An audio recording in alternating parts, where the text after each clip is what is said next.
big, heavy. Jerry, are you haunted at all by the traditional actor fear of growing older or your public drying up and not wanting you anymore? Does that specter haunt you at all? No, not at all. In case you're upset, Dave, I'm just putting a new tape on my machine. No, go ahead. I'd love to hear you talk, and I'm going to play this later. I'm not going to hear the answers, just the questions. I see. So stimulating. What about 10 years today? 15? Growing old? Will you be as funny? Will the audience want you as much? Are you nervous about the future? I was some years ago, but I have prepared for the future. I am looking forward to the behind the scenes, the beauty of creation, writing and directing, and watching lovely, magnificent things come alive, things that you construct and build and see them formulate right there before your eyes. My big dream is to one day hang up the funny face and just create new funny things for the world, because I think it's important. Behind the camera? Yes, and to contribute to new people all of the things that I've learned, to contribute to new people all of the things that are right, wrong, help them by the mistakes that I made. That's a marvelous satisfaction. That's like giving birth to a baby. There's nothing like a mother looking at a baby walking that she bore for you. There's nothing like directing something that projects fun for people. But the older doesn't bother me. The older, if I learned in the last 2 years what I've learned, and if I've been able to think as happily and with as much peace of mind as I have in the last 2 years, I can't wait for the next year to come upon me, if that's any indication. Jerry, how do you account for the fact that in France, they take you quite seriously as a director, and in fact have voted you one of the best directors of the year last year? In England, your direction of your own pictures has been very seriously reviewed by important and knowing critics. In this country, you are practically dismissed as a director. How come you read the Flawed Gem of Newsweek and you don't read the last part of that London paper? I did. I said in England. Yeah, and well, France. read what it says there. I gave it to you special to say it. No, wrong one. This is the beauty of all the world. Oh, you haven't got it. No. I can quote it. All right, quote it. No. Jerry, why How do here? I figure it? Why here? Do they pay no attention to your direction? Because I don't think that the critic or the motion picture examiner here is the same as the foreign motion picture examiner. They live with the film. They can tell the color spectrums in the film and what was applied. They can look at the material you've written and detect that there's a hostile motivation there. They examine film to such a degree that they understand a pan and a zoom and a dolly shot and a straight cut or a whip or a swish to a new incoming, to a dissolve. They have examined the film to such a degree that the difference in the product when you do not direct the film as opposed to when you direct it is monetarily very, very strong. Maybe $500,000 difference at the box office when you direct it. And our critics here pay no attention and care less about that. The foreign motion picture lover hasn't been jaded by such an overexposure of television that all they have is the film to examine. And that's all they have for entertainment, for examination. Technically, performing, behind the scenes, everything. They look and examine the main title, how you've designed it, your camera placement, the pace with which you set your actors, the close cuts, the wide shots. They will discuss color concentration in a sequence as opposed to a bland black and white sequence.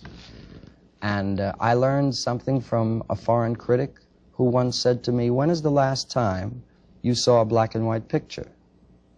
And I said, "Oh, a short time ago." He said, "No, you've never seen a black and white picture. You've seen a gray and gray picture. But black and white can only be photographed in color." And I did 2 years later just that, photographed a black and white sequence in color. But every black and white picture is a gray and gray picture. That's how they examine. And they are really stimulators. If you read carefully what these critics write, they can deter your work. They can malign your work by the fact that you're paying such attention that you want to perform for them, and all of a sudden you're not making commercial product. That you have to be careful of. Jerry, why have you, to all intents and purposes, abandoned nightclubs? It's true that you go to Las Vegas X weeks a year. Yeah. But you were a legend in nightclubs, both with Dean and on your own. You fill the club to capacity, and you get extraordinary monies when you play such engagements. Have you had your fill of nightclubs? No, it's just that there just isn't enough time. I do 2 films a year, which my year runs about 16 or 17 months a year. I work 12 months, but with an 18 or 20-hour day, in most circumstances, I'm working like 16 or 17 months to get the picture. I never leave it from the day I finish the screenplay or from the day I take a screenplay to the day I finish principal photography. I then go a good 3 months in cueing, scoring, dubbing, preview, final cutting. I cut day by day to stay as current as I can so I can get the smooth feel of the film and its pace. And I don't let that, it just is never out of my sight until I ship it. Until that baby walks, I'm constantly the paternal examiner. Jerry, you're a very rich man. I hope so. Aside from your family and the things that they want and need and you want for them. You want to borrow a fin? No, thanks. But Oh.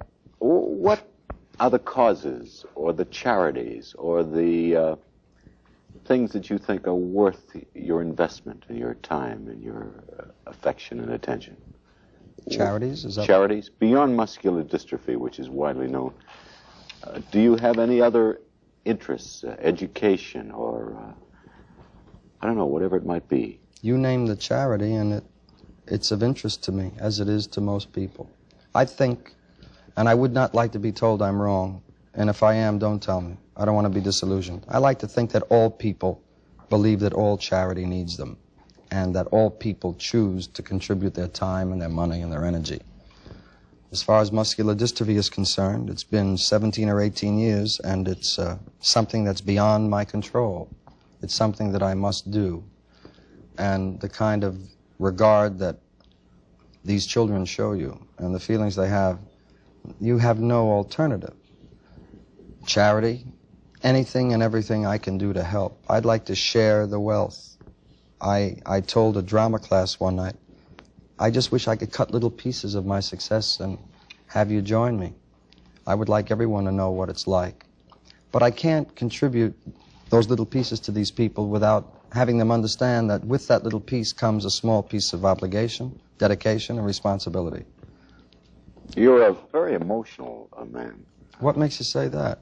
Well, I know you, and now we've had an interview, several. Are you hurt a lot? Do people let you down a lot? Does your generosity and your emotional magic get slapped across the face a great deal? Very much so. If I can quote my wife, she says, my husband takes a bad sunset personally. He gets a coronary when there's a bad weather forecast. I am very offended at the conduct of the Russian envoy. I take it personally for me and my people. I am terribly disturbed that we are not in a state of war and our guys are dying in Vietnam. I'm very perturbed with the conduct of our politicians. I'm not angry that Russia had the first Sputnik, but I was hurt that we weren't first because I'm an American. Were I a Russian, I would have been overjoyed that we had the first Sputnik. I take all things personally and importantly, and as I've taught my children, you must treat everything important. Everything is important because you really don't know by just a mere encounter with somebody whether you are dealing with their life or not. So treat it importantly. We have an important message. We'll be back in a minute. Jerry, I found the quotation from the London Times, and by way of apology, here it is. Mr. Jerry Lewis says the London Times is one of the best directors working in America today. Jerry, I've enjoyed... Read it again, Dave.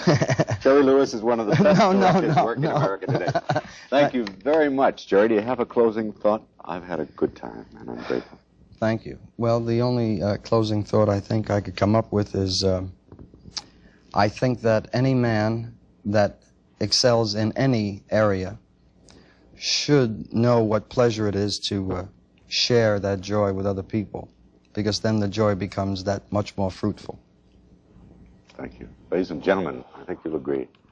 We've met a complicated, fascinating, talented man. Thank you, Jerry Lewis.